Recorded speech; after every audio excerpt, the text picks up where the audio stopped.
Hi, my name's Kenneth Bruder, and I'm a lung transplant survivor. I first learned I was sick about 10 years ago. My doctor informed me after a long, uh, curious set of illnesses that took a while to diagnose that I had idiopathic pulmonary fibrosis.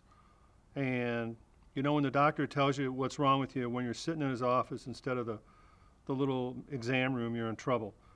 Now, I, I always like to know what I'm doing, so I looked up that disease, and he didn't do a very good job of imparting on me the fact that I was a dead man. So I went to my doctor again. I asked him for a referral to somebody that could help me. He referred me to a pulmonologist who treated me, attempted to treat me unsuccessfully. I was in several drug trials. All this time I was getting sicker and sicker and sicker. Pulmonary fibrosis robs you of your lungs' ability to expand and contract. It's literally like getting squeezed, like having bricks put on your chest. That's my favorite metaphor. And you just keep getting sicker and sicker and sicker. And when I got sick enough, I was referred to Barnes Hospital, their transplant program, and Dr. Trulock, the head of it. Now, by this time, I was a very sick guy. I had lost some of my weight. And I'll never forget the day I went to meet Dr. Trulock after my series. You have a whole week-long series of exams to discover the extent of your illness. And he was sitting across from me, and he told me, "You're a perfect candidate for a transplant. You've never had cancer. You're not diabetic. There's no other extenuating illnesses, but you're going to die." And I asked him, "Why is that?" And the answer was that I'm fat.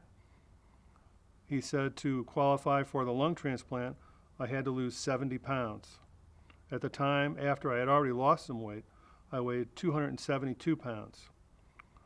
Well, I'm not a quitter. I've never been a quitter. So while I continued to decline and grow sicker and sicker, I saw a dietitian for help.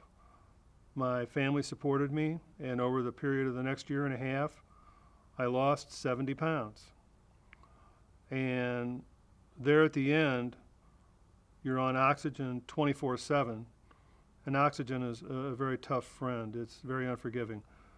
And I just kept getting sicker. And then one day, I'll never forget this, it was when I reached a low point. I walked into Schnucks because I was still doing cooking for the family. I had resolved that I wasn't going to let this beat me, and that I was going to keep going like I was in just a normal pattern. I wasn't going to change at all. So what I did was I walked into Schnucks after going to the gym, because I went to the gym every day, and I looked down at the little electric shopping cart thing there that people, when they're hurt, they need them. And I looked at that little cart and I said, "I think maybe tomorrow I might have to use you." And I was very upset because I knew I was just on a severe decline. And I went to bed that night, and at 11:03, the phone rang and they told me to come in for a transplant. And it was amazing.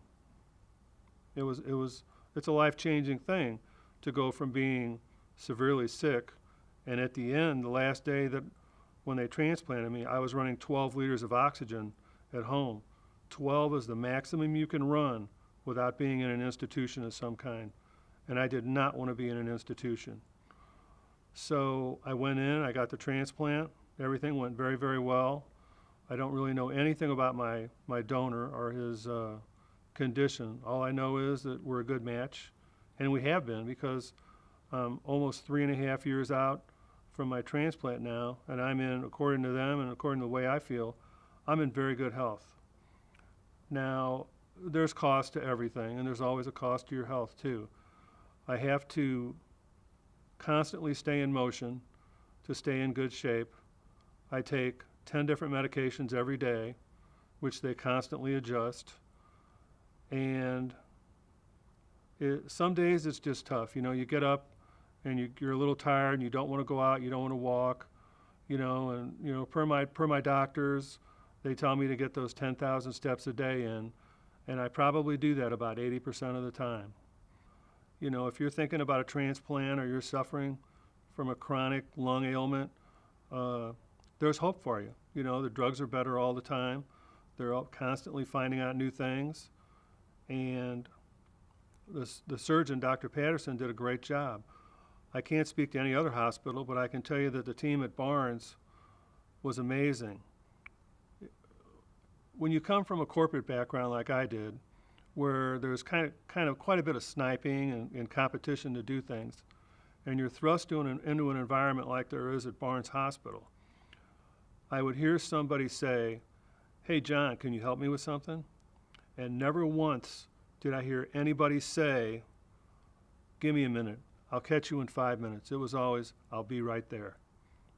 And that dedication, it still shakes me up just thinking about it. I can remember laying in that bed in the ICU and in the step-down unit and hearing those people work together, and it's just amazing the job that they do on a daily basis, helping people like me. So if you're sick and you're thinking about that lung transplant, and you've got some hurdles to go over like I did, I want you to know that if you work hard and you persevere, that you can do it. You know, I don't really look like it, but I consider myself an athlete because of what I went through and what I continue to do in the situation I'm in now. And my situation is not bad at all, you know.